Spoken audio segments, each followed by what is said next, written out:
अब जिन लोगों ने कुर्सियां छोड़ दी वो पछता रहे हैं। एक कुर्सी के पीछे तो कई लोग खड़े हैं भाई। बाद आदमी 5-5 साल तैयारी कर रहा है कुर्सी की, तो तुम बेवकूफ को फ्री में छोड़ के जा रहे हो।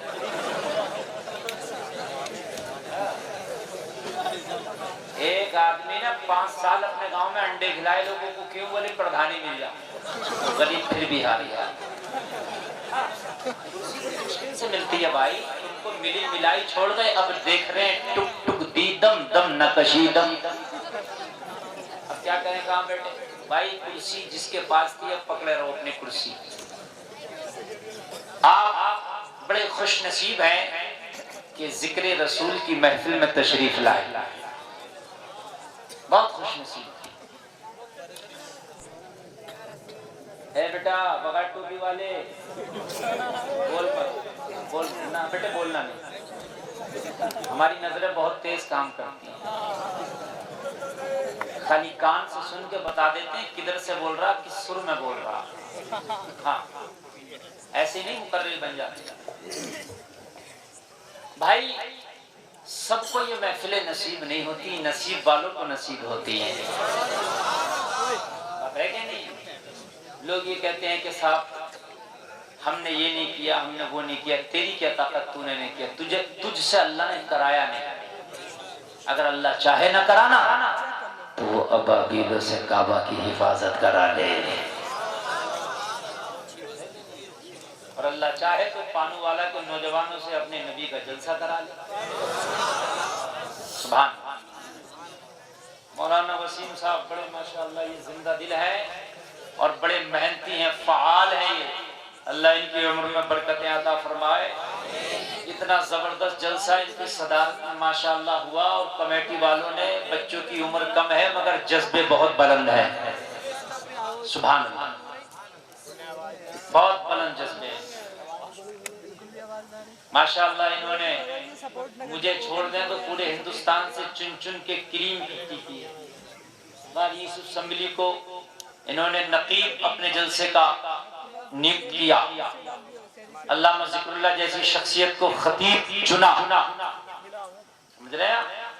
इन जैसे उलमा को मेहमान खुसूसी चुना। ये मेहमानाने खुसूसी है माशाअल्लाह।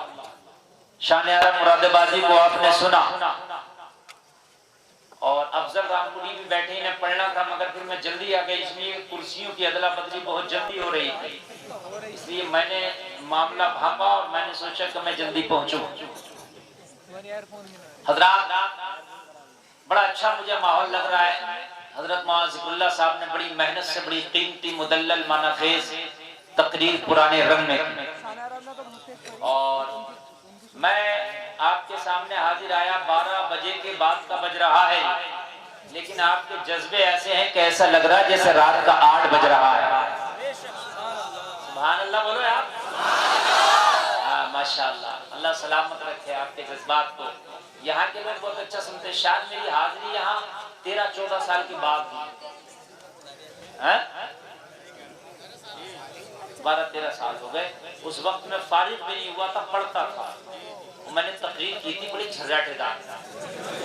यहाँ मजमा इतना ही था, इससे भी ज्यादा था बल्कि मजमा। हाँ, मरहूम अल्लामा कारी रज़ियल्लाह साहब क़िबला चतुर्वेदी भी यहाँ मेरे साथ दावत में कारी यूसुफ साहब की निजामत थी। तो माशाअल्लाह उस वक्त के मैंने आपके जलवे देखे थे, तो वही जलवे आज भी नजर आ रहे हैं। साउंड वालों ने अब माशाअल्लाह दिल खोल दिया, अच्छा साउंड आपका बोल रहा है। अभी से हाथ बिल्कुल बिल्कुल पक्की बात। हज़रात, ये बड़ी खुशी के मौके होते हैं, लोग दुनिया की महफिल सजाने में मगन होते हैं, मगर मुस्तफ़ा के दीवाने कहीं मुस्तफ़ा की ऐसी महफिल सजाते हैं कि वो यहाँ बैठ के सजा रहे होते हैं, वहाँ वो मदीने से मुलाहजा कर रहे होते हैं। बोलो कर रहे होते कि नहीं होते भैया? अच्छा, एक बात और बताऊं, एक पैगाम लेकर के जाएं मेरी तकरीर से। पैगाम ये लेकर के जाएं भाई, बात किधर नहीं देखो, बिल्कुल सब शांत। तुम नारा ना लगाओ चलेगा, सुभान अल्लाह ना बोलो चलेगा, इनाम ना दो चलेगा, मगर अगर इधर उधर की बात करोगे, आप तफरकाबाजी करोगे तो ये नहीं चलेगा। आप नारा नहीं लगाओ, कारी यूसुफ साहब से लगवा लेंगे। नहीं, बात सही है, ये भी नहीं लगाए मैं खुद ही लगा लूंगा, लेकिन आप जो है सिर्फ सुने। और एक बात और सुन लीजिए, मेरी तकरीर की कड़ी से कड़ी जुड़ी होती है, अगर आपने एक कड़ी छोड़ दी तो दूसरी कड़ी टंगी रह जाएगी, समझ में नहीं आएगा कि मौलाना कहना क्या चाह रहे हैं। भाई बात मेरे भी समझ रहे हैं। एक पैगाम लेके जाओ, सबसे पहला पैगाम फौरी तौर पर पैगाम दे रहा हूं आपको, फौरी तौर पर सुने। आप अपनी जिंदगी में मुस्तफा का दुरूद पढ़ने की आदत डाल लें। क्या करना, क्या करना, जोर से बोलिए। मुस्तफा का दुरूद पढ़ने की आदत डाल लें, आदत डाल। एक बुजुर्ग है हुजूर सूफी सुल्तान मियां फरमाते हैं कि मुस्तफा का दुरूद पढ़ना, मुस्तफा का दुरूद लिखना, मुस्तफा के दुरूद का प्रचार करना, इससे बेहतर अमल ही कोई नहीं है। उलमा खास बैठे तवज्जो। अब मैं आपको बताऊंगा, आप नमाज पढ़ो फर्ज है, हज अगर इस्तिताअत है तो फर्ज है, ठीक है, लेकिन ये सब कबूल है कि नहीं ये अल्लाह का मामला है। लेकिन मुस्तफा का दुरूद अगर आप पढ़ो तो ये 100% गारंटी है कि कबूल है।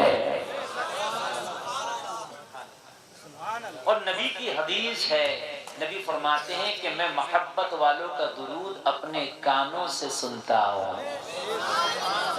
कैसे सुनता हूँ, जोर से बोलिए।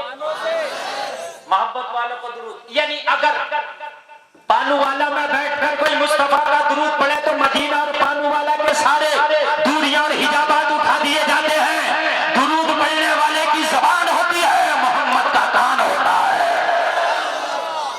यहाँ से ये पढ़ता है, वहाँ वो डायरेक्ट सुनते हैं। ये हदीस शरीफ है, इसमें किसी को कोई जर्रा बराबर गुंजाइश नहीं होना चाहिए, ठीक है। मुस्तफा सुनते, आप चाहते हो कि मुस्तफा से डायरेक्ट कांटेक्ट रहे, मुस्तफा का दुरूद पढ़ते रहो। अच्छा कितना पढ़ो, अनलिमिटेड पढ़ो, ठीक है। जहां गाना गाते हो छोड़ दो, दुरूद पढ़ना शुरू कर दो। चुगलियां करते हो, मेरी माँ बहनें कसीर तादाद में चारों तरफ बैठी हैं, मेरे जुमले पर खास अमल करें। मेरी माँ बहनें कहीं मैयत में जाएं तो किसी के चक्कर में ना पड़े, दुरूद